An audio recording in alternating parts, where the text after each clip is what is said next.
Hi, everyone. It's Jan Guarino. You're in Fearless Watercolors. Welcome. And I'm really excited about today because this is something that you could do all the time, anytime, have a lot of fun with them, make tons of holiday cards for yourself. They become little gifts. It's really, really such a fun way to paint. No contour drawing today, but let me show you what we're going to be doing. All right. These little numbers, these fun little tree foresty things. We'll start with some warm-ups of just trees, how I go about those. Then we'll go into maybe a little scene like this where we're adding a little bit of sky and maybe some shadows or water. Who knows what it is, but it doesn't even really matter. I do recommend that you have salt, some scrap paper, little pieces of scrap that, are hanging around and just a little too small for anything much other than just practicing. And the size that we're going to be working, I had sent everybody the size if you wanted to pre-cut your cards out. It should be this size, but you're only going to be working on half of them. So you would fold it in half. And if you held on to the deckled edge, you'd be painting on either this horizontal side or you can do it vertically. It doesn't matter. The 5x7 fits into an A7 envelope. The smaller size, at 6.5 by 9, I think I said, fits into an A6 envelope. Those are standard size envelopes. I had also mentioned about a dot sprayer. Most of you who have been with me know that I really love the dot sprayer. It is different than something that is a mist that sends out an even mist. Both have their functions, and we can certainly play with them, but the dot sprayer does something different. And if you don't have one, don't worry, you just need an old toothbrush. And I could show you how to do that also. I'm basically going to be working with my rigger and my number 10 round and a variety of colors. So if you have a sponge, that's also kind of fun. If you have one of these natural sponges, that actually could give you some effects. I don't use that quite as much as these other techniques, but okay, let's get started. If you have your sprayer with a little gum arabic in it, you're just going to spray it in your paints just so that they're a little activated and they're a little softer. I don't know what colors we're going to be using. We're going to start with our greens, I think. And I have lots of greens. So if you have your dot sprayer, remember that you pump it up and sort of get a little resistance in the activator here, and you would just spritz it onto your paper till you see these spurtsy little dots. If you don't have that, you can also take a toothbrush. You can put it in your water bowl, take the extra water off, and you could just hit your paper with it. Both will work. Rigger. Take your dark green, any green really, and you're going to just run it through those little water droplets. Let me go closer. And what you want to do is just sort of make a Charlie Brown tree, basically, with lots of tree holes. And your tree is going to start appearing as you go back and forth with your rigger. And before you know it, you start having these really nice little trees. Okay, this is just a little warm-up, but this is really a very, very fun way in which I love to paint. And then I'm just kind of adding like a little bit of maybe a little drop shadow there. I'll do another one. Now, what you're not going to do is you're not going to make this the same. You don't want them lining up like soldiers like I am doing here. And if you do that, I'm going to tell you how to get around that. I mean, I guess it could be charming if you want that kind of look. I want to teach you sort of to have a little bit more interest than that. So there's 3 trees right there. You could see why we could go through this really fast, right? These are really just great little trees. But now that's a little too even, a little too matchy-matchy. Let me go back to this camera. I'll zoom in so it's straight. Okay. if you made them even, equal, same, matchy, matchy, matchy, what you can do is make one taller, a little wider. You could put another little hint of one here in between, because in a forest, they're really not so even, you know, you want it to look like it's a forest. So here I just took my even Steven trees and I just gave them a little bit of interest. Maybe one is a little taller, maybe it's a little more Charlie Brownish.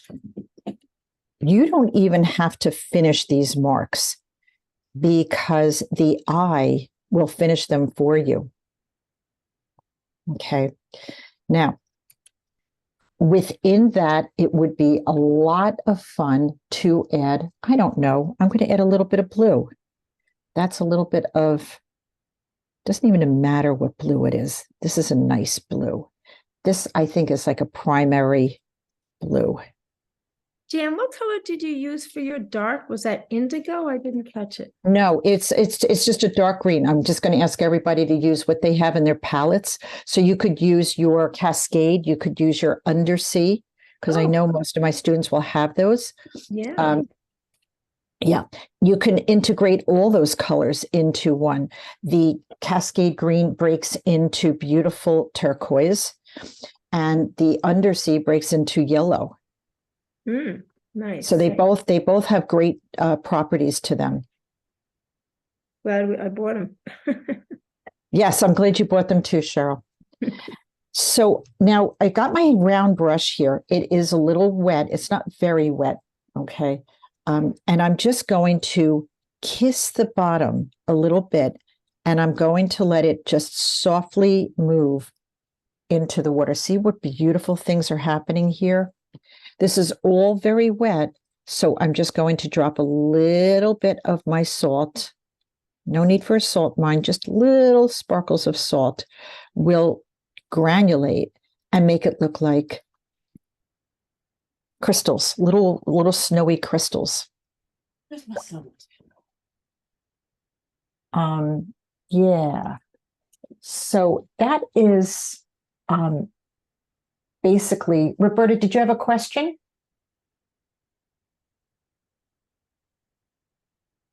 I was just making sure. Okay. So that in essence, now, as it dries, we know watercolors turn lighter. You could go back in and drop in. Now notice I'm on the barrel. I'm not on the tip of my rigger. I'm on the barrel of it, and I'm just recharging up the trunks of some of the, not all of them, just some of them, right? And it deepens it and it makes it more richer. And just because I love the colors, so I'm going to drop a little violet in here on the bottom, and just to add to the coolness of it. And this is all wet on the bottom here, so this is giving me a really nice, that's my cobalt violet. And it's breaking really nicely. And I would say that's probably all I want to do on that one. So this is basically, even compared to this one up here, I like this one up here a little bit better because I sort of have more of a variation of sizes, a little bit more than I have here. So if you see that happening, don't worry. All you have to do is go a little taller on some of them. And you know what? Even if you just tap it as a little bit of a top of the tree, it will suggest there's a tree below it. And I love this idea of them being Charlie Brown trees. I just think that that's fun. So I just want you to practice that a little bit. And if you like any of your practices, I have a really fun thing that we could do with them. I'll show you later. Listen, there's all kinds of ways to do this. If you don't have your any dot sprayer and you don't have a toothbrush in front of you, you could certainly go about building a tree just with one brush with my rigger, just one brush, right? And it's all in your brushwork, okay? It's just all in your brushwork. This one kind of feels like the limbs are a little weighed down by maybe like a snow that just happened. So you don't really even need to have a dot sprayer. However, I am going to show you something that's really fun, okay? So that's just, again, think dots, dashes, and lines is a fun way to think about your marks, right? It's a nice way to think about your marks instead of all filled in. On the bottom here, I just added a little bit of violet. I'm going to change my brush. I'm going to go to my round brush. I'm just going to come up and kiss it, and I'm just going to create a shadow with that violet. Let's add a little salt to that, see what happens. Salt is one of those funny things. I don't always know what it's going to do. Actually, here, I've got some beautiful, it's creating these little crystals here. You could see where they made it on here. You have to let it, if you don't see it happening, don't worry. If it's going to happen, it's going to happen over time. It's not going to happen right away. But you could see it almost looks like little snow crystals, right? Little snow crystals. Now, if I were to take this and I were to hit it with my dot sprayer, it pulls it into these unexpected little spots, little water spots. And that's a fun thing to do also. And again, because violet and sits on one side of the color wheel and green sits on the other one, both next to our blue. Violet sits next to blue and green sits next to blue. So you're going to never get mud if you work this way. And that kiss, I'm going to extend it a little bit more. Yeah. We could do a whole, this is just, so the possibilities are really endless with this. Just keep going and doing more and more and more of these. But the paper does matter. I didn't really mention the paper, but I use predominantly Arches 140 for these cards. These cards are about, you want it thin enough that it gives it an opportunity to be able to be folded and torn. I love the deckled edges. Other paper that you might find that's less will not be able to give you this kind of an effect. Saunders Waterford, any professional paper. I do like the Waterford, the Saunders Waterford. I think that's a great paper also. And there are others. I'm not a big fan of Fabriano. Sorry, Fabriano, not a fan. I'm just splattering here a little bit with a little bit of blue, and it looks like snowflakes.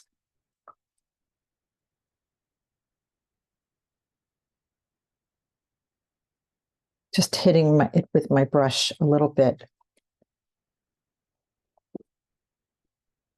So all kinds of fun things that you could do. Watch your splatter, Barbara. I don't want you getting your new computer all splattered up. This got a little mushy, so I'm just going to pull some of these. Maybe I'll add another tree here. Maybe just a light hidden kind of idea of a tree.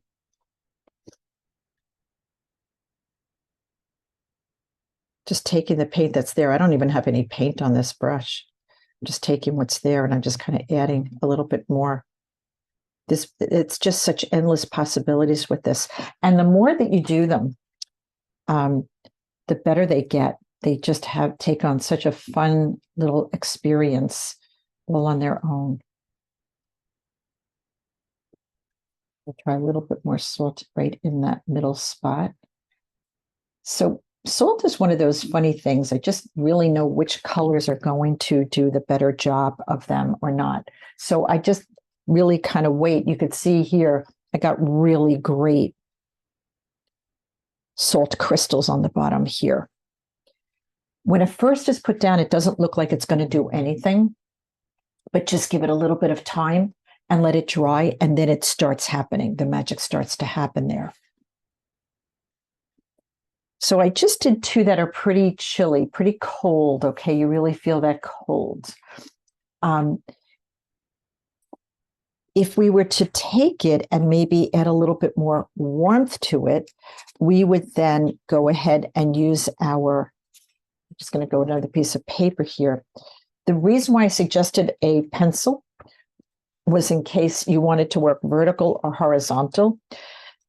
You would maybe indicate where your horizon line would be. So I'll just put horizon line. Do not put your horizon line in the middle. You want it above or below the middle. So I'm going to make it pretty low here, but I'm going to carry those shadows, I think. And maybe start with one vertical line, right? I'm just going to do this like lightly so that I'm not, I could just indicate a little bit of different heights and distances. Barbara, I see your hand is up. Did you have a question, darling? I don't know, maybe she did that by accident. I'll put your hand down, but if you have a question, you know, you can ask at any time. So here I just have some little lines. That's going to be my forest. Now, if you're using your toothbrush, again, I'm going to put it in my water and I'm going to take off most of the water and I'm just going to flick some water onto my paper so that you could see the droplets. Doesn't quite do what a dot sprayer does, but if you don't have a dot sprayer, that's a good way to go. Now I'm going to make this one warm. I'm going to switch to my undersea green. Again, I'm back to my rigger.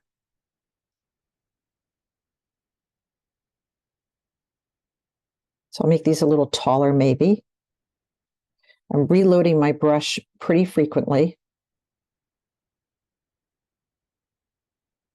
Now in this one, because I know that my undersea turns to yellow, I'm going to add some yellow into here, almost as if the sun is sort of peeking through a little bit.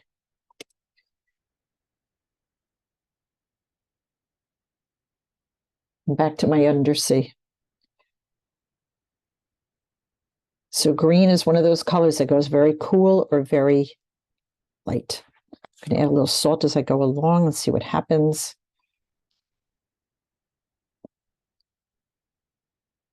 Switch to a little bit more yellow here. I like the yellow. I think that's fun. It feels like even on a cold day, that sun is poking through our trees. Is that a Quinn Gold you're using? Yes, it is. It is Quinn Gold. However, if you don't have Quinn Gold, you could use your Indian yellow, lemon yellow. I mean, anything that you have really will do the trick. Thank you. You know, for regular students, they're going to have a lot of these colors. Other people might not, although the whole thing for colors is on my website of all the colors that I use. Now you can see how this is kind of giving that feeling of like a little bit of sun, kind of sun popping through. And a little salt as I go along. I used my toothbrush to create this one.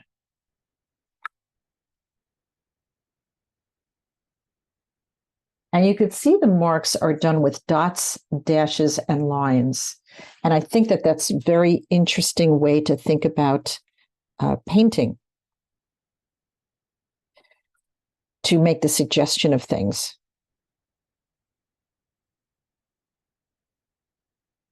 just suggest switching my brush to my number 10.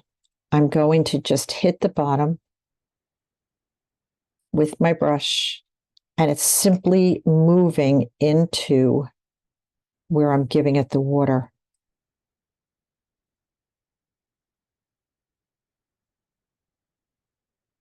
Play with that. That's really fun.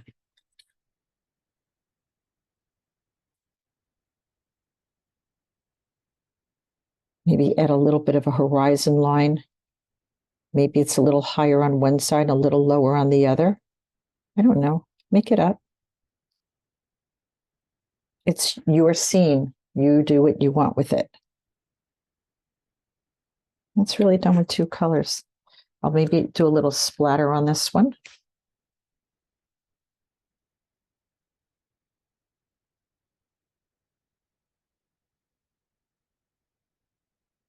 And anytime you feel comfortable with this, go ahead and start doing them on your actual card paper that you had cut apart.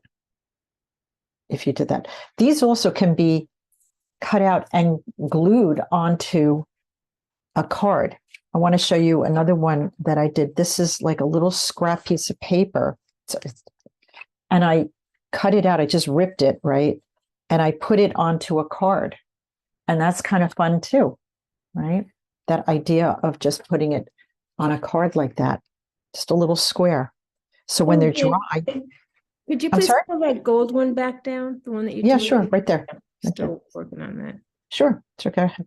Thank you. How did you get the snow on that other tree? I saved it. I'll show you. I'm adding a little bit of violet into this one, just because I think it'd be interesting to do. Basically, the snow is what you don't paint. You know, that's kind of the way that it rolls.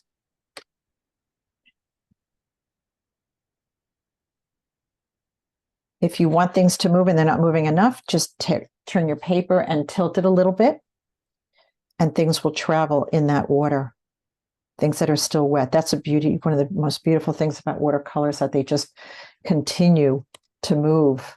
To get that shadow coming down, Jan, because I was looking at my colors, I couldn't. I just kissed it with my brush and gave it a little bit of water. That's all I did. Just kissed it with my brush.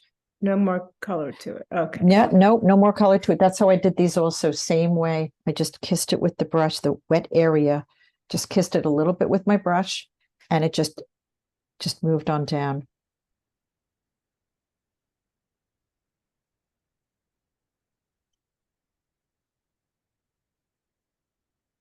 I'll do it over and over and over again for you. So I'm just tilting my paper a little bit, letting it kind of move. And that's, again, one of the most special things about watercolors, is that they just continue to have a life of their own. I love it. Until they're really dry. Really love some of these colors, and look how different they feel. This, you really feel that warmth, and this one you really feel that coolness. You're in control of that. It's called color temperature, right? Color temperature, you are in control of that, and you get to determine if you want to use those warmer feeling or whether you want it to go into a colder feeling. Sorry.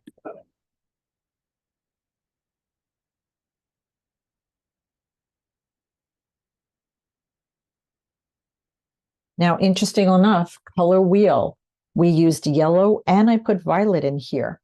And even though you see the violet and the yellow, what's happening is that it's creating a brown color because they are complementary colors, and they will give you a toned down. The yellow will tone down our violet, and the violet will tone down our yellow. So it's an interesting thing to recognize. If you a lot of watercolor students, I always get mud, and what you're really saying is that you don't really understand color wheel. And if you understood color wheel, you would know the way to get mud is to use complementary colors. And of course, what that means is that sitting next to each other, they look really good. Like red and green look great when they sit next to each other. But once they touch, they muddy each other up. So Yellow. the concept of what we're doing, which makes it not muddy, rather than complementary colors, is what, Jan? Analogous. So our green and our yellow are analogous. Our green and our blue are analogous. Our blue and our violet are analogous. But as soon as I added blue into yellow, you could see it sort of muddied it up a little bit. It's still beautiful. It's still beautiful, but it's different. It becomes something else. They tone each other down. Colors that sit next to each other are on the color wheel, and colors that are opposite each other are complementary. So the way that I always recommend people remember that is by thinking green and red, which are really like the colors we use at Christmas, right? Yellow and violet, they're like more spring Eastery colors. And then there really is no holiday for blue and orange, but we could just say a lot of sports teams go Mets. That is a very good analogy. And that's the best way to think about it.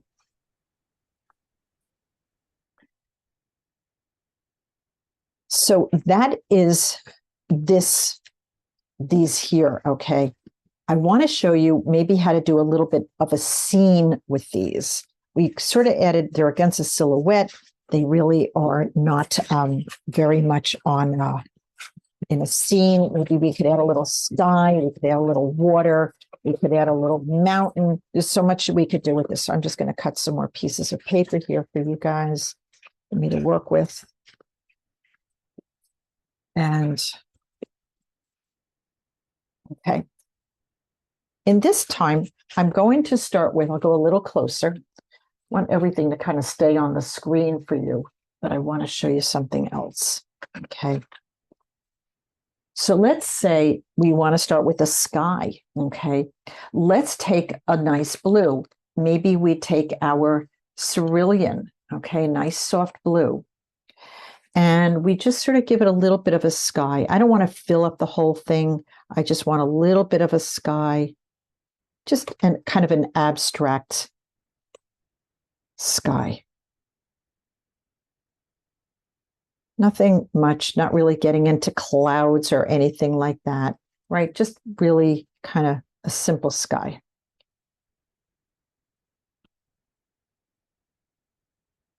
Not even painting to the edges because it doesn't really matter. And I were to go back in now and I would say, okay, let me start with I'm going to use my green again, my dark green.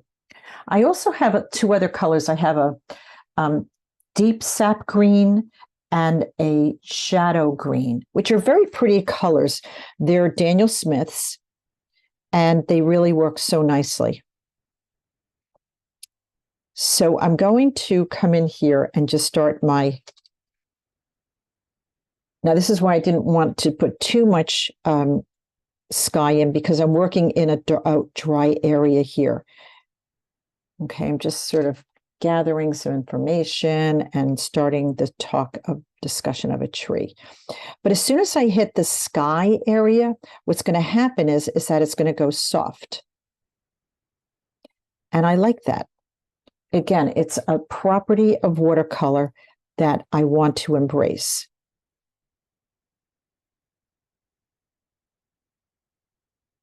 So I'm not going to avoid it. I want to embrace it. And I'm going to have this come down to about here, I'm going to say, and then I probably will have a little bit of maybe a little bit of an end right there. So I just kind of wiggled my way through where I'm going with my brush.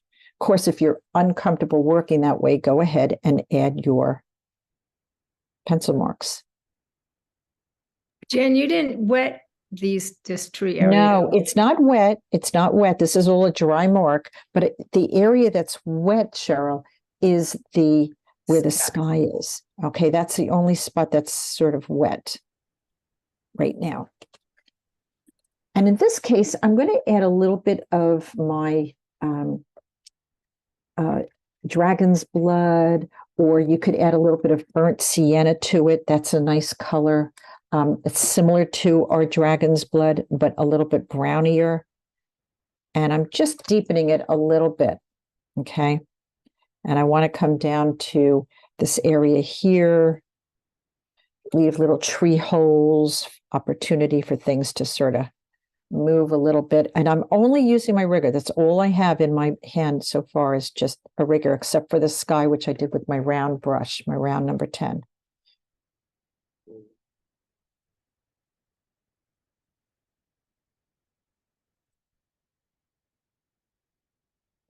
I like to mix on the paper. I think it's much more exciting to mix on your paper than in my palette. I just find it way more interesting.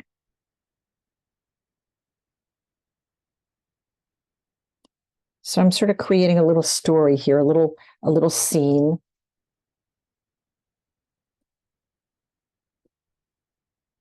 I'm sort of connecting more shapes in this one.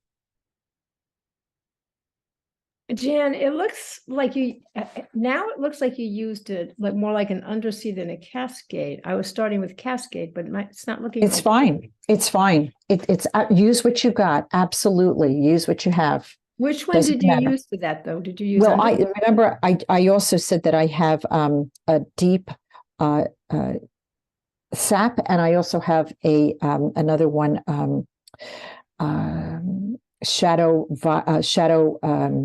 shadow green. So I'm using a variety of colors. So now I can also go in here and drop a little blue in here. A little bit of blue with my dragon's blood will tone it down, right? So I'm really, it's more about the shape that I'm trying to get you to, you know, kind of hold on to rather than just a specific color. Okay, just sort of giving you a little bit of a variety of things. Those other colors will give you absolutely the same feel. Absolutely. Don't even worry about it. Don't even question it. So I'm creating a little bit of water here, right? With a little bit of back to my number 10 and back to a little bit of cerulean. And see, I kissed this and it went soft. So if I go a little closer, let me go a little closer for you guys. That's too close. Sorry, it went out of focus. There you go. See how it just softly moved into it, like these reflections area? Just giving you a little bit different kind of story.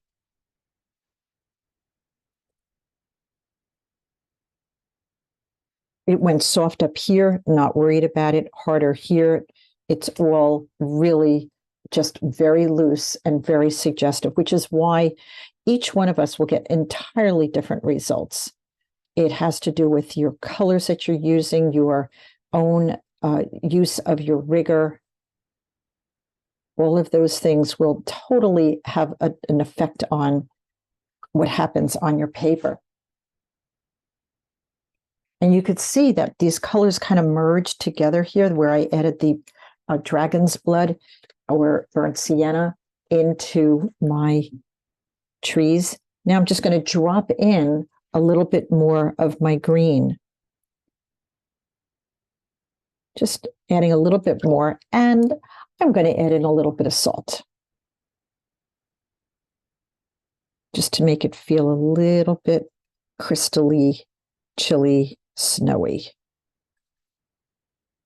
And set that aside.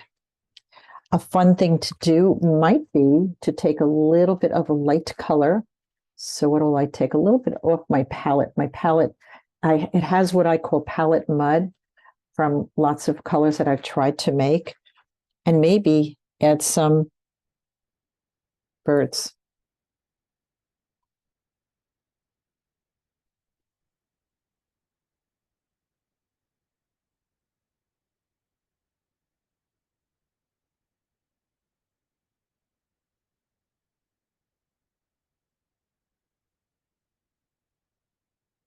totally different feel, but done pretty much the exact same way.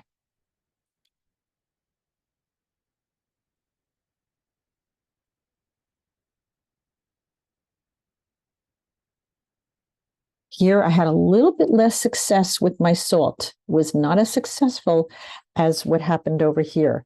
It has to be somehow the interaction of what colors I used here versus the colors that I used here. How do I know it's going to work? I never really know. I really don't. I've never really figured that out. So, so there. If anybody has it figured out, let me know.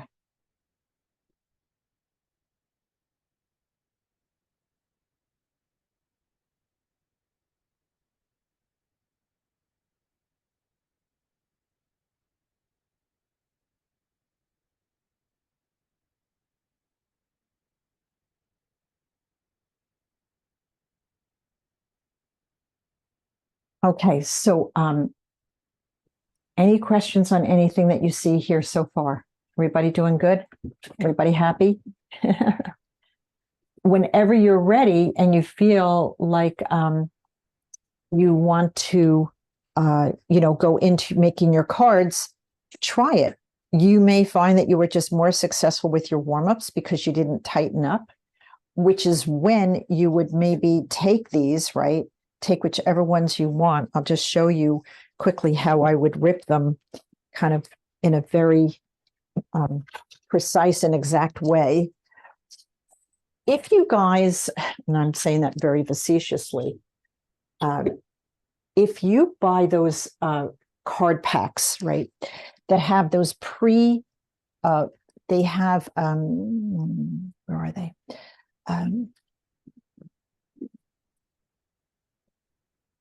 All right, I'm just going to rattle around for a second here while I get them out and show them to you. Strathmore makes the cards.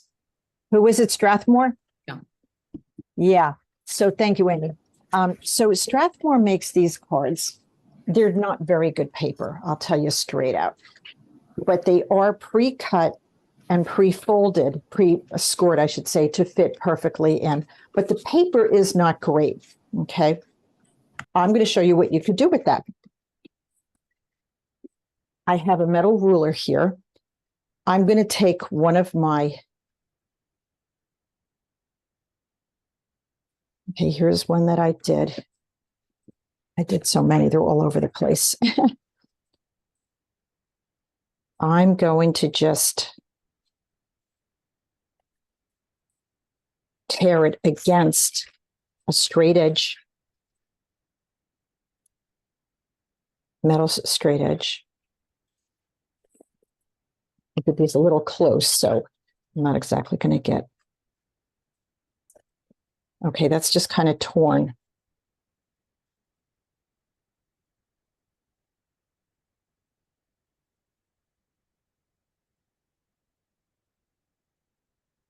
All right. So I wanted to make it a little bit smaller.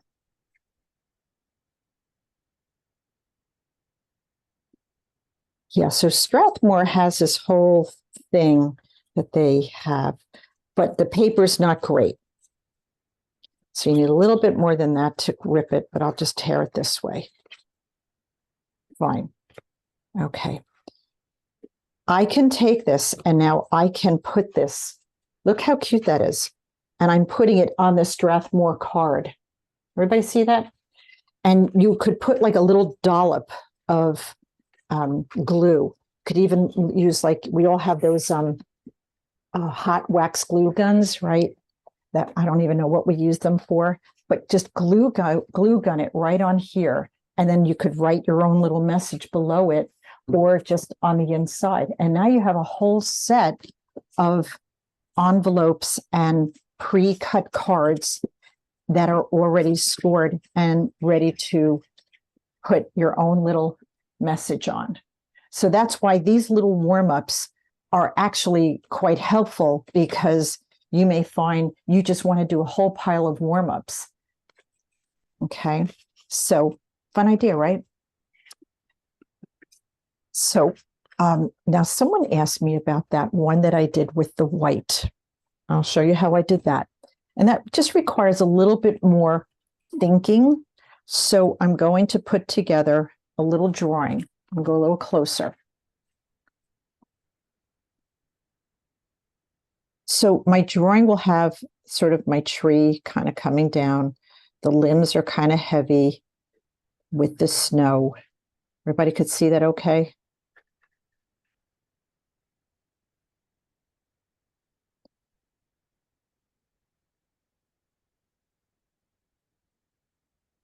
And what you have to just do is think about the places that you want to save your whites. So whether you want to put areas of white that you're drawing in them, or whether or not you just want to paint them and see how it comes out as you do it. Either way, it works. Okay, so I'm going to go back into my dark green. I'll start with my top here. And I don't really see any reason to use any kind of masking fluid for this. What you don't paint will become the snow.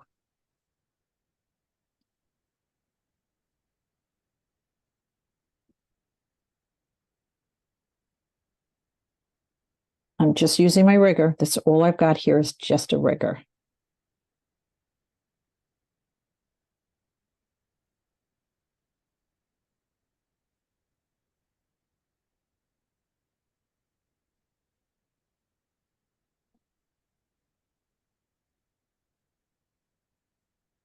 And I'm barely even following my drawing, hardly at all. If you have, look for a photograph that has, snow on it and go utilize that, right? And it already kind of feels like there's snow on it. Just by what you didn't paint, because in watercolors, what you don't paint and leave as the paper remains white.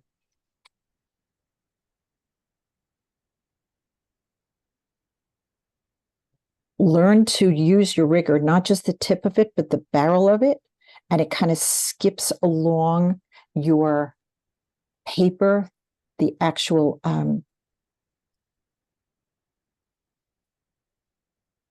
texture of the paper, the watercolor paper, which is so beautiful, right?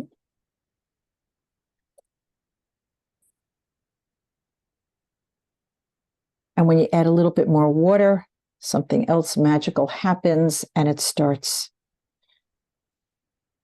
giving you some nice gradation, right? Just a little bit of gradation. And now I'm going to come down and I'm going to drop a little bit of violet in here into the wet areas. I like doing that. I like really adding other colors into my one color for a reason. I'm going to switch brushes. Again, this is not wet. Okay, so here's how I do the shadow. Watch it. My brush is pretty wet, but not soaking wet. I have my drying mat here that I'm able to control just how moisture is on my brush. And now I'm just going to kiss this area that has color in it. And I'm going to just carry it down just with a little bit of water. And I let it just move into a wet area. And look how softly and beautifully it's happening there. And if you want it to happen more, tilt your paper, charge up the bottom with a little bit more color and let it sort of move into the wet area. So I'm not using my brush to have it move. I'm using water and gravity. Okay, water and gravity.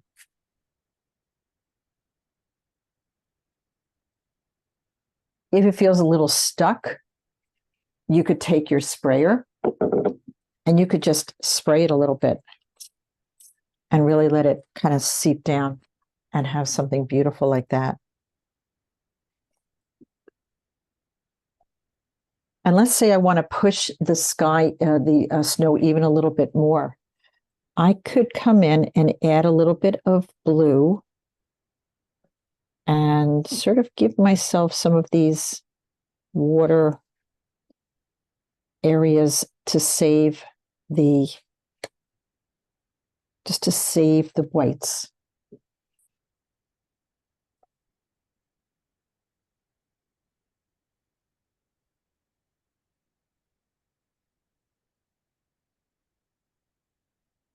Now the green is still wet up here, so I'm going to just avoid it and just give it a little bit of color to pop out the,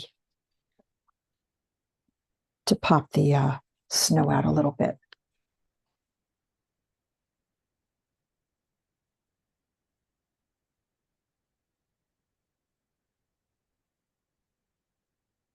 And I just gave it a little bit of a horizon. A little closer for you on that one.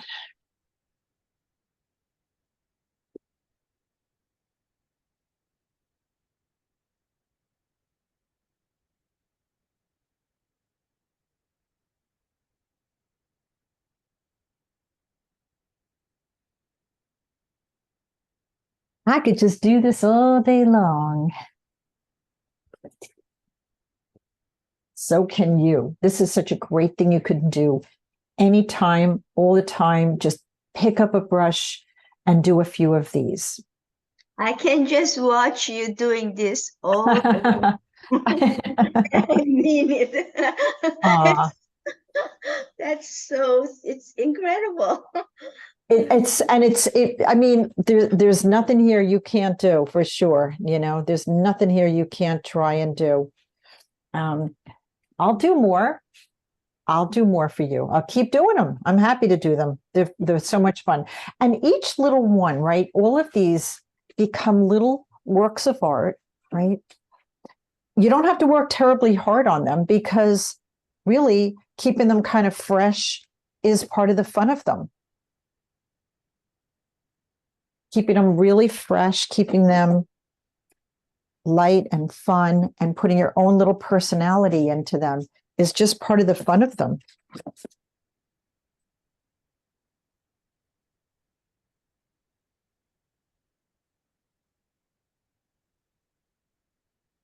I'm just going to show you a whole bunch that we just did.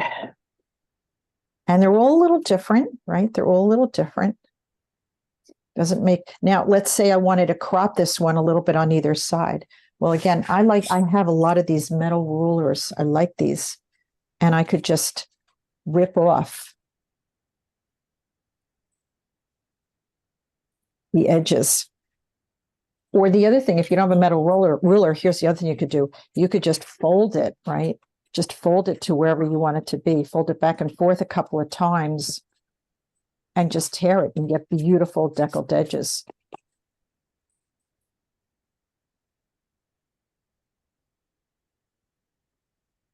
And then put them on your cards.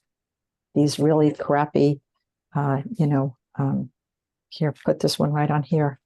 There you go. That's perfect. Who needs more than that? And now each one of these becomes a little gift, right? It becomes a little frameable art that they have of yours. How great is that? Just keep having fun with these. They're going to get better and better and better, and you'll get looser and looser and looser. I hope. Okay, so I'm going to go in slow motion. I think you wanted me to demo these here, these little ones, I think, these little. Yeah. Any Okay. of the ones like the beginning ones that you did. Okay. Like the top so, one. Let's say you did like the very first one. Let's okay, got it. everybody agrees. So just so that you don't line them up like soldiers, what you want to do is you want to just have them like one tall one and end it, have a little horizon line. Your horizon line could be a little bit on an angle, right? And just draw some major trees. Let's start there. Now notice they're not equal. I don't know if you could see them. They're not equal. Maybe a couple of little top ones. We have a tendency to put everything in order, right? So that's why I'm combining a lot of them into a variety of different tops and shapes and whatnot, and combining some of the bottoms. Okay, so I have just a couple of tick marks. I'm probably not going to pay much attention to them, but there they are. Dot sprayer, pump it in my water bowl first and just give it a little bit of some dots, arbitrary dots. Rigger. And that's pretty much all I'm going to use on this one. Now I'm going to start with my main tree right here. And I just kind of go across. Now I'm on the tip of the brush. I'm just going horizontal, horizontal, leaving little air holes, little tree holes to it.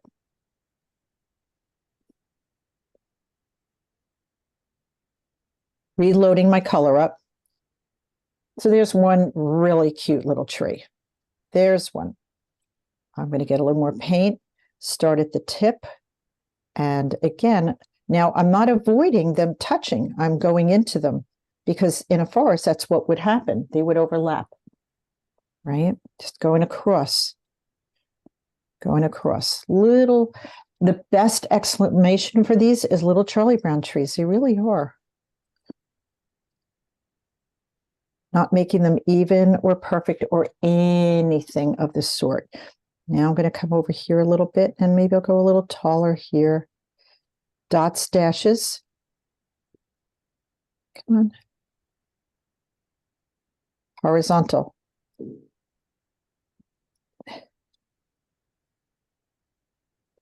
Not worrying about them touching. Not worried about any of that.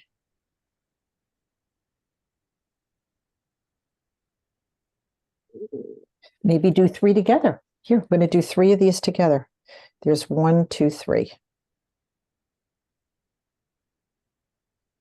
I keep going back and reloading my brush with more color. My paper still has little dots on it, right? It still has little dots.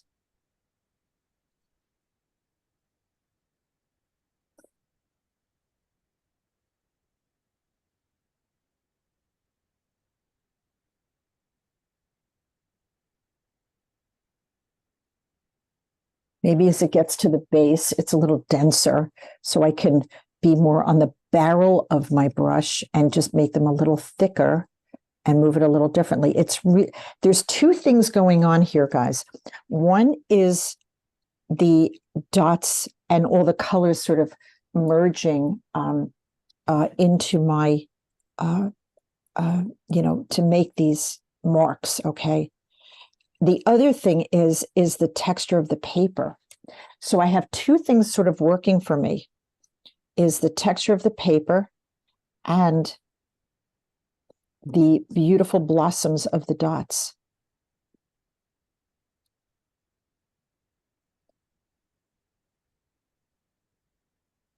I'm feeling the need for a little turquoise in here. Dropping it right in to the color that I have here. And so the color is going to be brought around by the little dots that I have going on there. I'm going to give it little shadows, a little bit of a horizon line here. Oh, we could just have so much fun with these. There's nothing we can't do with them.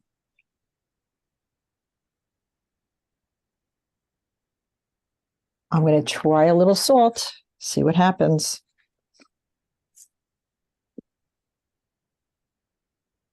I find certain colors just like the salt better than others.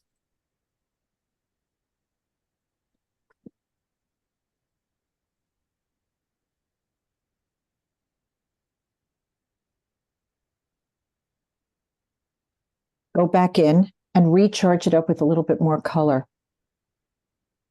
Maybe some trees got a little knocked down the last windstorm, a little bit on an angle. a little last nor'easter kind of happened and it got a little skewed to one side. Go back in and add the trunks again. If it got a little light in the middle, just drop it in the middle. I'm on the barrel of my brush right now. That's pretty cute.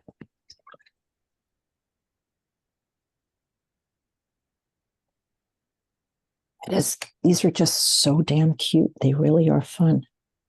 That came out great, Jan. You know, when you're doing it, it's almost like an abstract calligraphy, the way you're moving your rigor. It's Yeah, I amazing. think that's a good I think that's good terminology, is that it does feel a little calligraphic. It does have that feeling of calligraphy, although I'm probably saying some kind of ancient Asian kind of verbiage here. I don't know. Sunhee, do you know how to do that? It just Beautiful it just lettering. has that feel in the way you're moving the brush, and like as each one was going and then moving into the other. I mean, it was like a beautiful Zen experience just watching. Oh, very Yeah. good. Well, hopefully that'll help you. You know, when you're, now making your own, you could just try it on, yourself. Now, I'm taking a little bit of water and I'm just going a little like more. I have no paint on my brush, but it's just sort of taking some of the paint that's there and giving it like maybe one that goes off the top, and maybe some of these really taller trees, in the background. I don't know.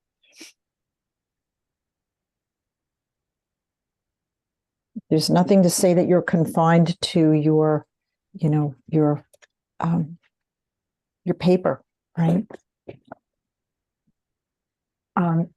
They're just so beautiful and there's just so much fun and they're so easy. And really, you could just go to town by creating these. And I'm just going to lift this a little bit. Came out a little darker than I wanted. I wanted a little lighter. There it is.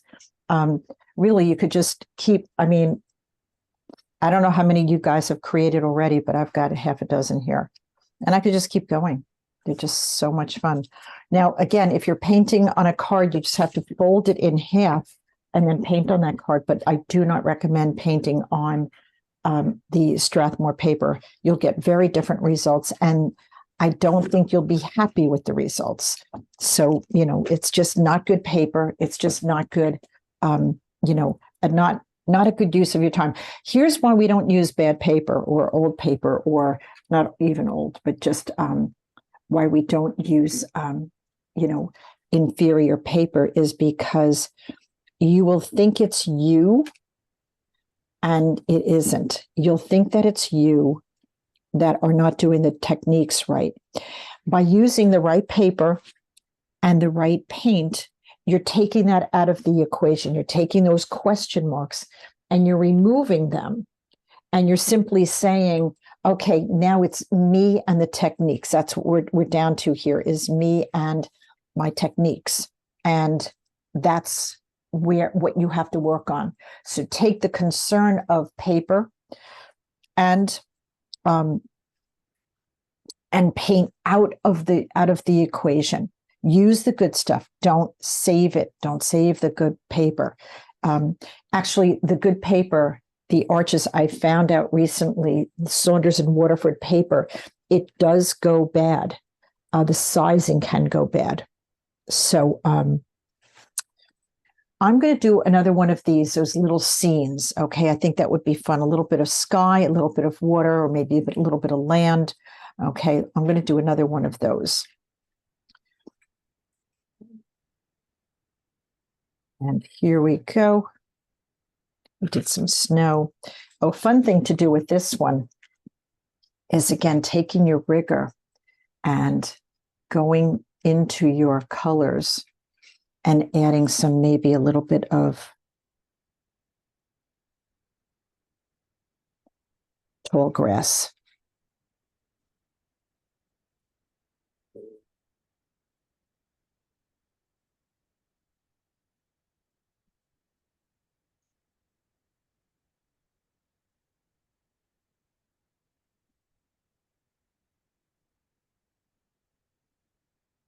And that was something we would see, right? We would see that grass kind of popping through the snow.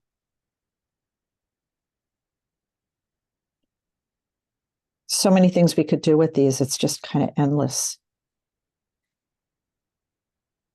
So many little scenes that we could create. Okay, so I'm going to do that sky one again for you guys. Okay, again, I'm going to start with a little bit of cerulean. I'm going to start with a little bit of my, maybe I'll do one vertical this time. Although it really doesn't matter because we could cut them out however we want to, right? Okay.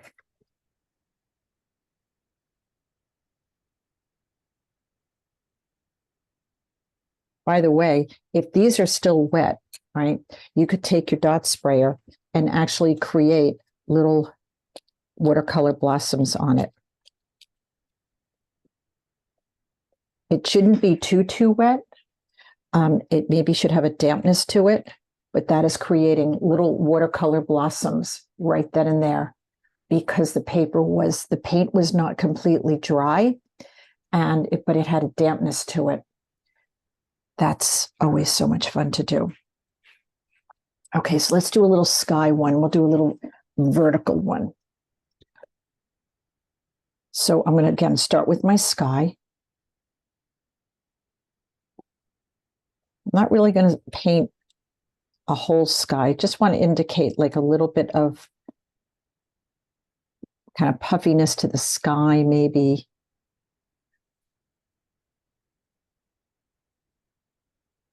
I don't even know where my horizon line will be. Maybe I'll make it a little higher and I'll make my shadows a little longer. That sounds like fun. Let's try that. Switching to my rigger. Now, this is pretty wet here.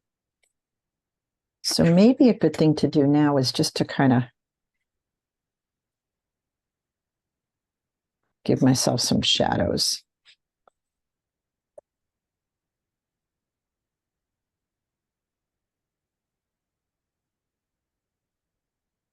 One thing good about working on small paper is that it will not, it won't buckle too much. Now this is pretty wet. Okay, this whole area is pretty wet. So, but I'm not afraid of that because I like what happens when I paint wet into wet. Beautiful things happen.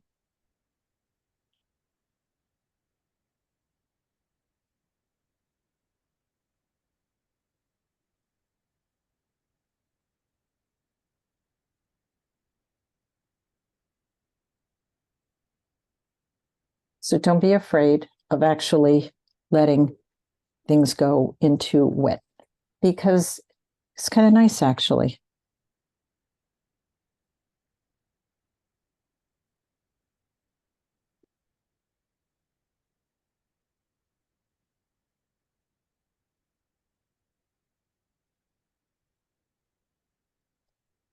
The rigor, this is just like a 0 or a 1 rigor. It really does do beautiful marks. So again, I'm on the barrel of it and on the tip of it, depending on sort of what I'm looking to have it do.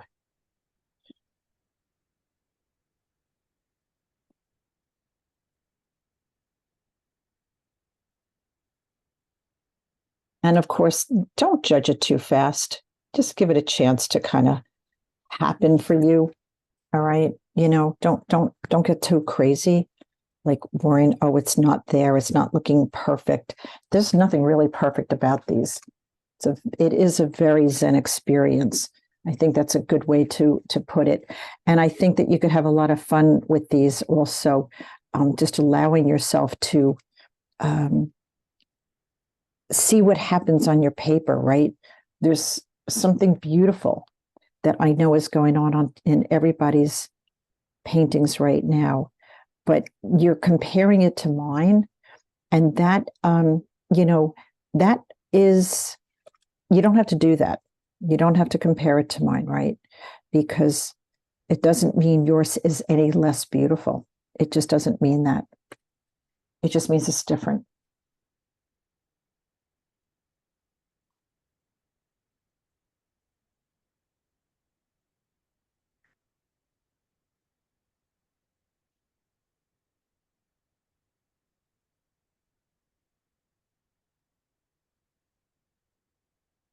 Not every painting I do starts off like a masterpiece. Sometimes I have to work it a little bit.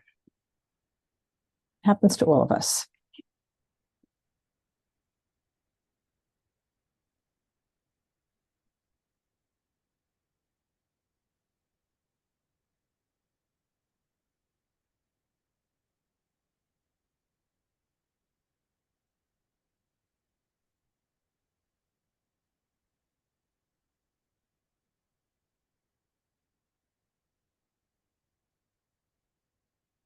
This is super wet into wet.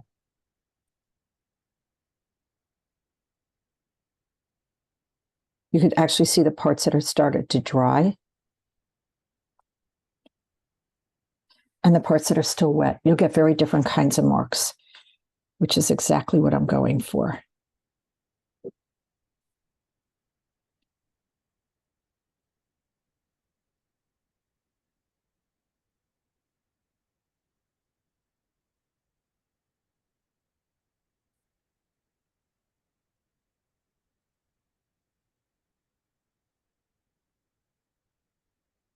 Does have a very calligraphic feel to it, no question about it.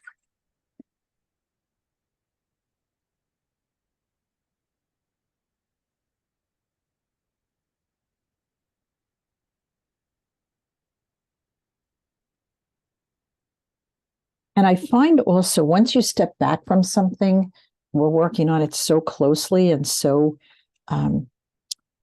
with such attention that once you step back from it a little bit, you'll see it much clearer.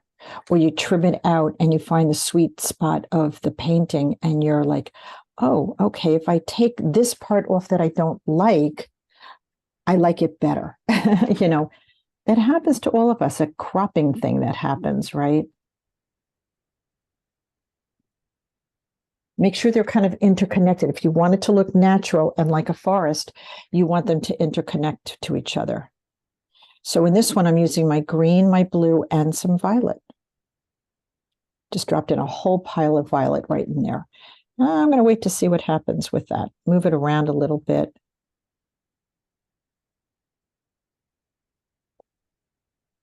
I think the violet liked the salt, so I'm going to definitely go in and add a little bit of that salt.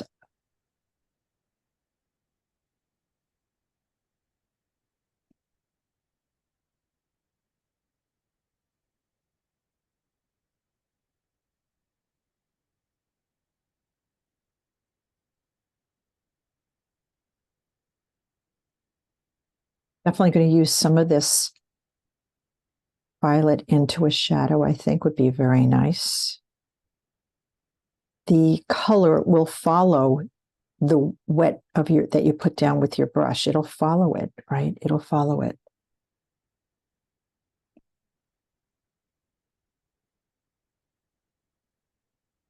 I mean, it started off not looking like much, but I like what's happening with it. Let it speak to you and work with it. This is the fun of working something, you know, wet into wet. There's a lot of fun in that. A lot of unusual things could happen, which is, you know, that's just one of the properties of watercolors. Unusual things will happen. Kind of love those long shadows.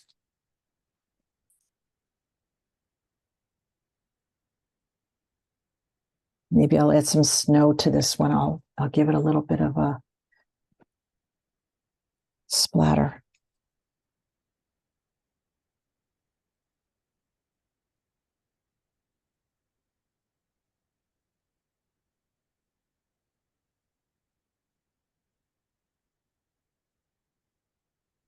Little spray, and now everything's moving. Oh, that's great. Look at that. Yeah, that's fun.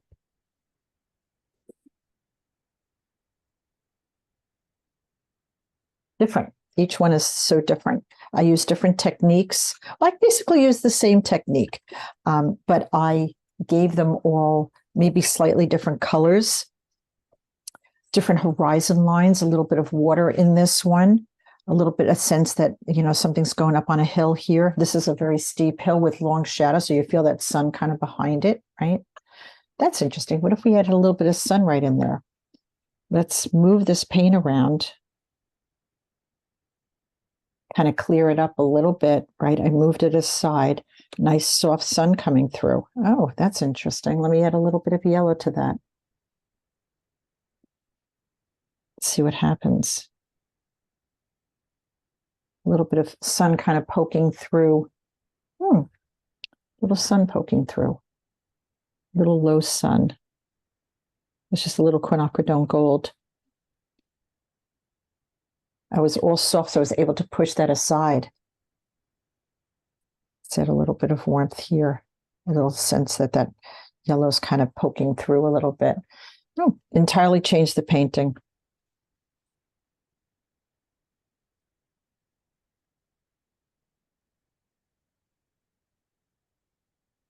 Yeah, use the good stuff.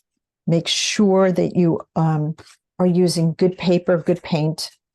And well, I've got a half a dozen gifts here.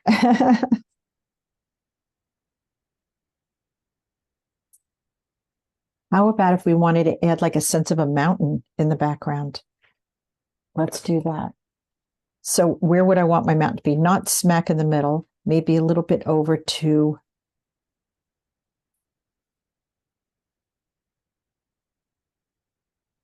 the right side.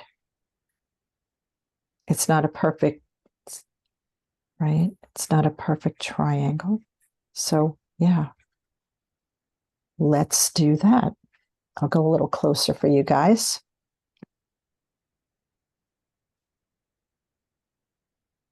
I'm going to give you a whole pile of options here. So let's take a little bit of, I don't know, like a bluish violet. So I'm just up and putting my brush into a little bit of cerulean and a little bit of cobalt violet, just a little bit. And I'm going to use my rigger. I just love the marks at my rigger. The more I use my rigger, the happier I am with the rigger. Very, very light because it's in the background.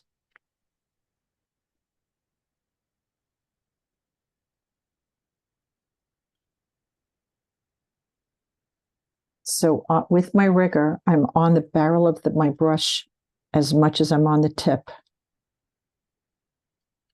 It gives me an opportunity for the paint and the brush to go onto my paper in a irregular way. It's capturing the little nuances of the texture of the paper.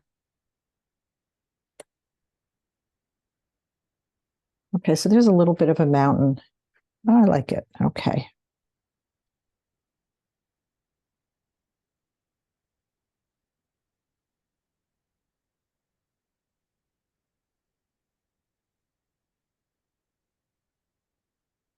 That's not the main event, but it's part of it.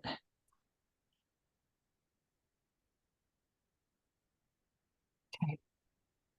I'm going to switch to my number 10, and I'm just going to soften a little bit around the mountain. This is just water, really. I'll tell you, it'd be a lot of fun to do these with a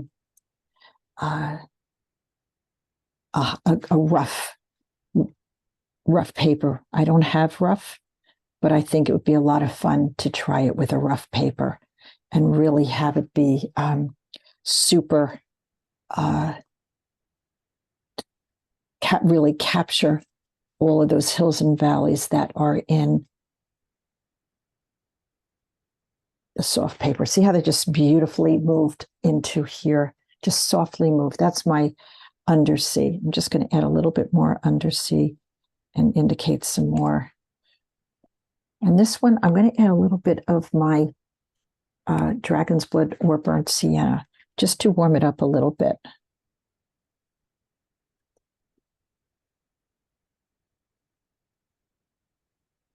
And on the bottom, I'm just going to tap it with my brush, just kiss it, and give the paper a little bit of water to softly move into.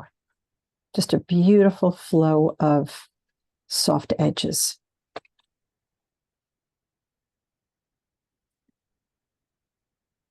Almost like there's a mist going on there.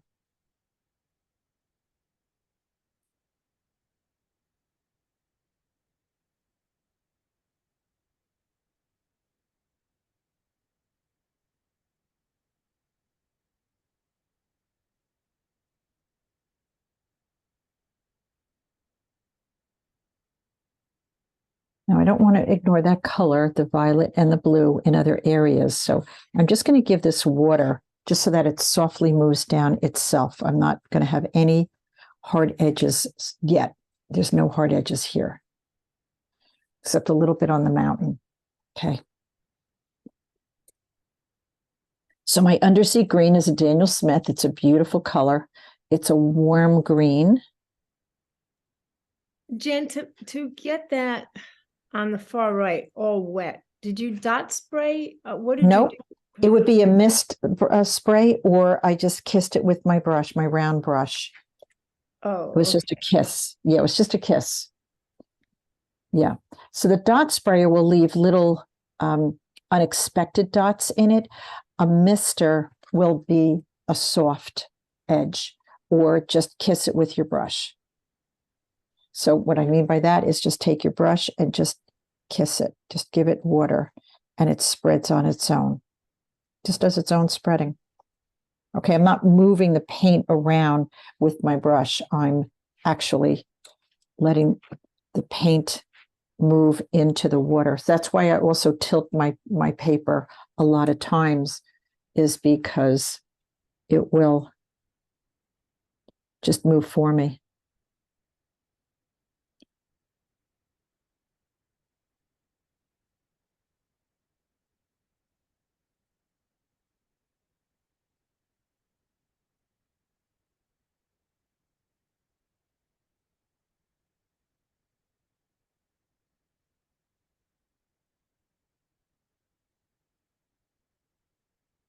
So I'm just giving a little bit of gravity, and I'm just letting it sort of move down on its own.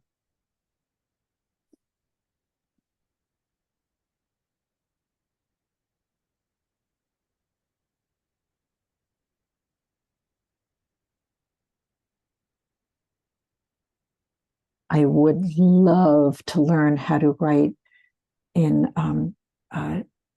Chinese lettering. I think that would just be so beautiful to know how to do that. It's really when it's a bucket list thing for me.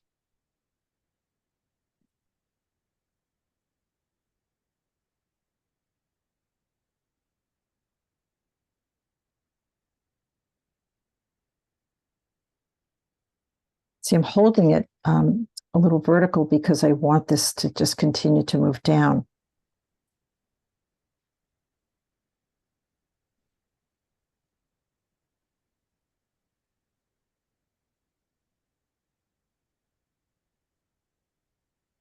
So it's just really a combination of two brushes. And once your brush touches the paint that's wet, right, it moves it automatically for you. It just does it for you.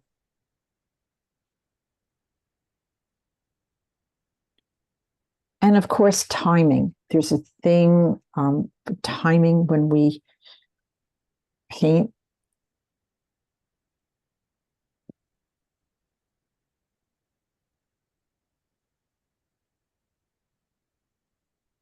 Watercolors is all about water, the right paper, the right paint, and timing, techniques and timing, right?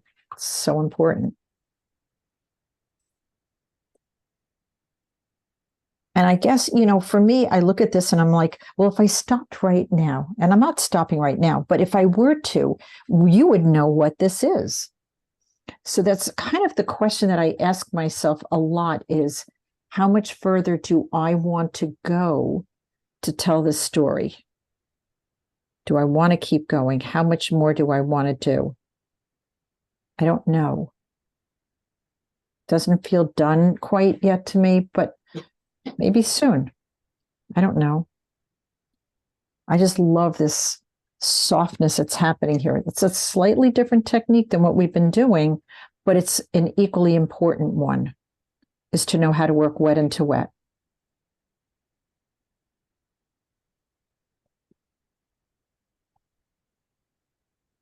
And that, I think, is one of the biggest fears of watercolors is, working in, and having unpredictable results, right? The results are more unpredictable the wetter we go. But I think there's so much so much beauty in painting this way.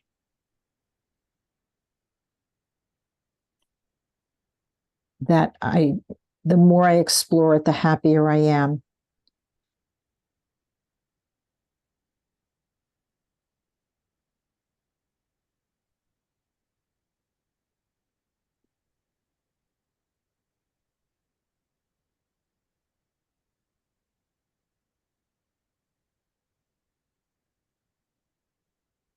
Totally different than, but yet similar to other things that we did today, right? Similar. There's a similarity.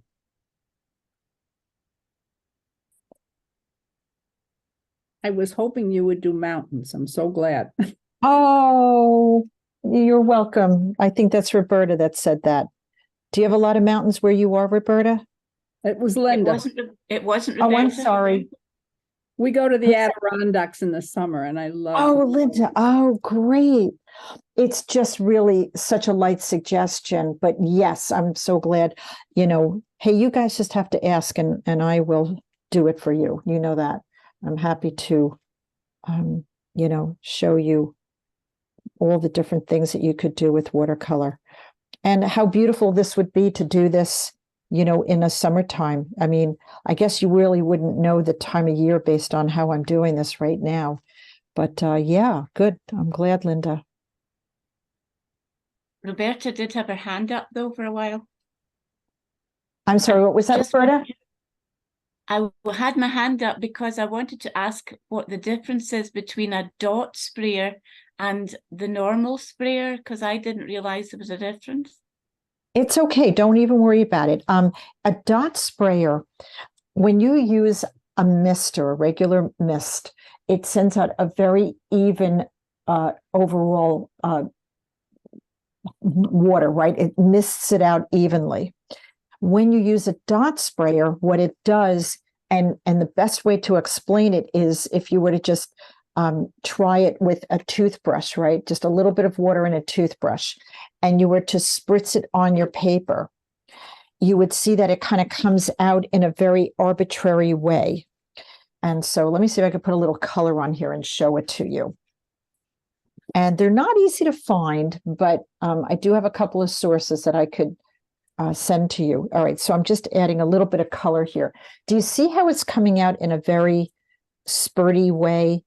Okay, it's very uneven, and I'm just using my toothbrush. But basically, the same thing would happen with a dot sprayer. It comes out very in spurts and unusual watercolor blossoms. And so now, if I were to take this and I were to take my brush through it, okay, I'll go closer. If I take my brush through these little water droplets, what happens is that your brush and your paint will find the droplets and it will pull it in unusual directions that you didn't do. So it captures the opportunity to move the paint. And it's just such a great technique. It really is just, it's such a fabulous, I saw it used in a workshop years ago, and I didn't like the way he used it. And so I found my own way to use it, but I like the idea of it, So every time I capture one of these little these water droplets that I added initially, it takes my paint and goes a little crazy. It just goes pulls it in. I call it a disruptor because it just takes your brush and the paint and it goes into a very unusual sort of direction. And if I were to, You're welcome, Is Roberta. that something you can buy as you just do a search for dot sprayer and something will come up? Yes, I believe the company that sells them, that I've gotten the most of them from, is Everett's Watercolors, and I think they're in England. Everett's. Everett's, yeah, two V's, two R's, two T's. I'm not exactly sure, but if you look up something similar to that in Everett's Watercolors, you'll find them. Yeah, Thank you. you're welcome. So now, as I'm Jan, doing this, I'm I sorry. have my dot sprayer right here, and the website is Everett's EVERETTS watercolors.com. Right, so two T's. Yep, that's the only thing that's doubled, just 2 T's. Thank you very much. Thanks, Hillary. And the other thing that it does too is when your paper, and I demoed it a little bit before, when your paper is a little damp and it has a little bit of color on it, you can hit it with that and it will create little watercolor blossoms. See what just happened there? That just happened in front of our eyes. And the only reason all this happened was because I hit it with a little bit of my dot sprayer. A mister, now let me demo a mister for you. Let's go back to this one that I just did, right? If I were to hit this with my mister, the whole thing would get an even amount of water and it will just completely mush everything into, see how it just pushed everything, which looks beautiful too, by the way. Some beautiful things just happen with that, but it's a very even mist as opposed to little droplets. And that looks kind of fun, actually. Play with them. They're both really fabulous tools. It's funny, as I turn this, it's partially finding the dot sprayer and it's partially finding the mister. It's kind of going for both. But if you have your toothbrush, that does do it also. This looks like a very good opportunity to put some salt in here.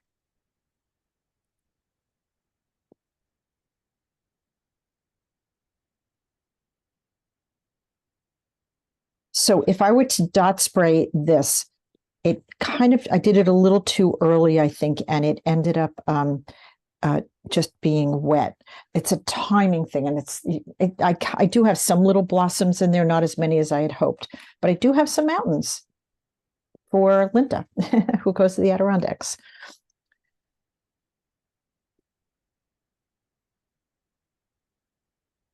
Snow, sun coming through, mountains, shadows, mister. See, that kind of went a little mushy on me, you know. Now, if I wait enough time on this one, I could dot spray it and it'll give me little watercolor blossoms. Let's see.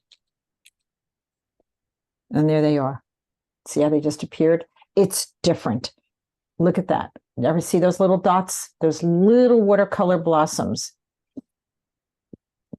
Well, there's something special about that one. I think they all look special. They all look really great.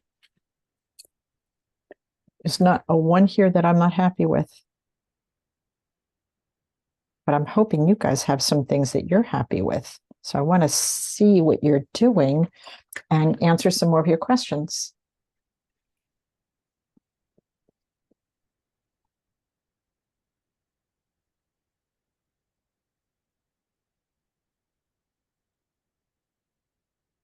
Oh, and let me just say, more isn't better. You could overdo these, definitely.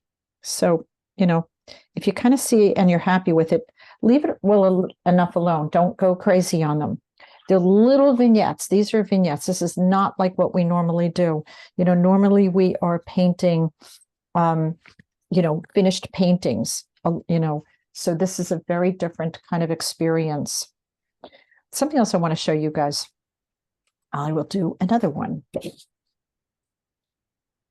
And this time we will use, let's see, I'm going to use my mister on this whole thing. So this is a very even spray. The whole thing is wet right now. Whole thing is evenly wet. So let's have some fun with this. My Cascade, I know, breaks into my turquoise. So I'm just going to, oh, look at that. Hello. This is going to be very different. But know what your brushes and your paint and your supplies do for you. I'm going to add some indigo into this one. The Mamari indigo. That's my favorite indigo.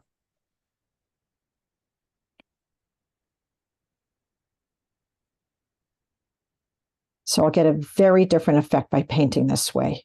Very, very different effect by wetting the whole paper. The whole thing is mist right now, but beautiful nonetheless. Totally different. Very soft.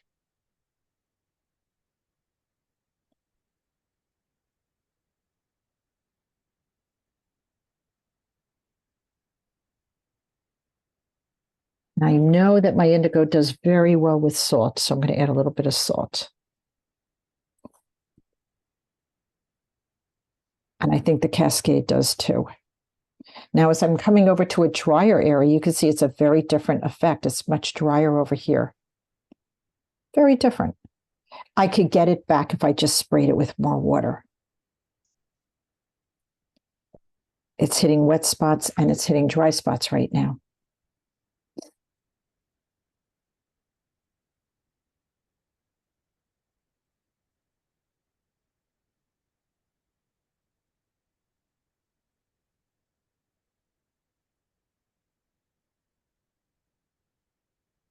I'm going to turn my paper a little bit vertical, and I'm going to let some of this beautiful color stream down. And it's moving really, really nicely. If it's not moving, you could take your brush with a little bit of water and just feed it a little bit of water and let it travel down on its own. And that is gorgeous.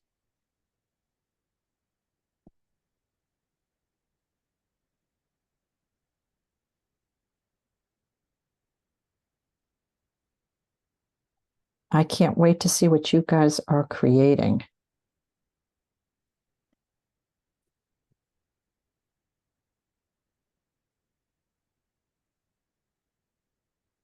Really so pretty. And it is abstract. There's no doubt about it. There is an abstraction to this.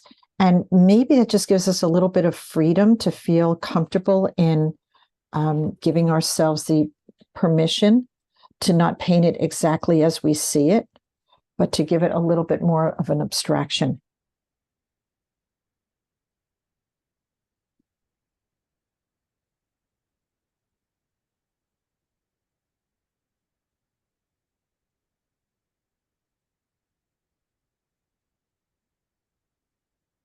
Salt just has to kind of percolate a little bit, so don't disturb it. Let it. I'm on the barrel of my brush, kind of doing this little tap dance here.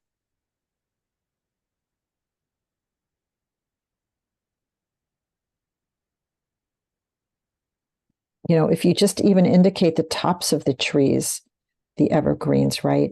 It will say evergreen. You don't even need all the branches.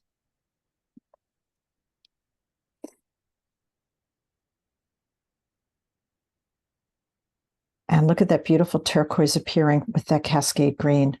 Beautiful.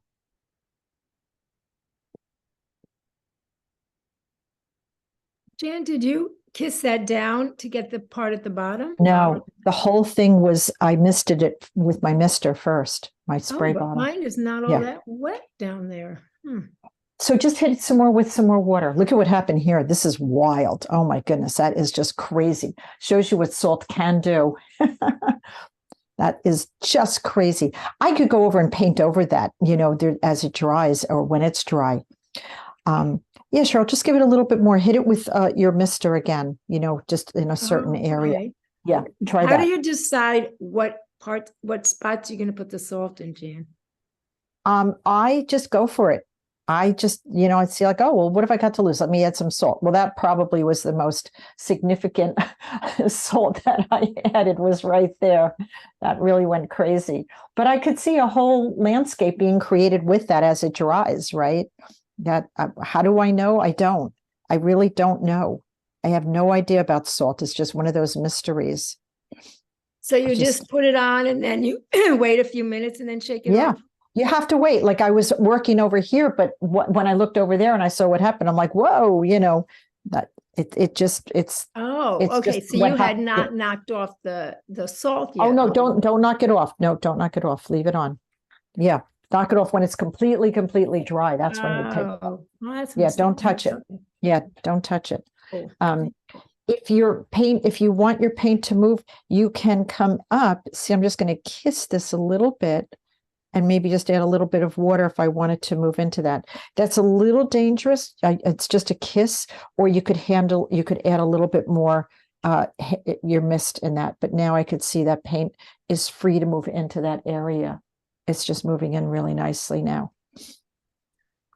And I could definitely see adding a little bit more before it dries, adding a little bit more indigo in here, just to give it a little bit more drama.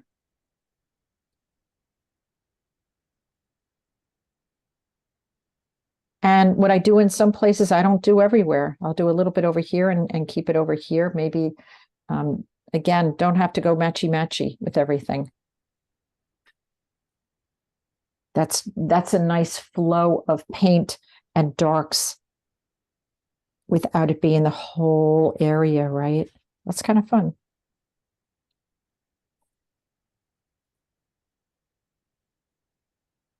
All right, I want to see what you guys are creating. That is today's fun class. I hope the stuff I saw looked amazing.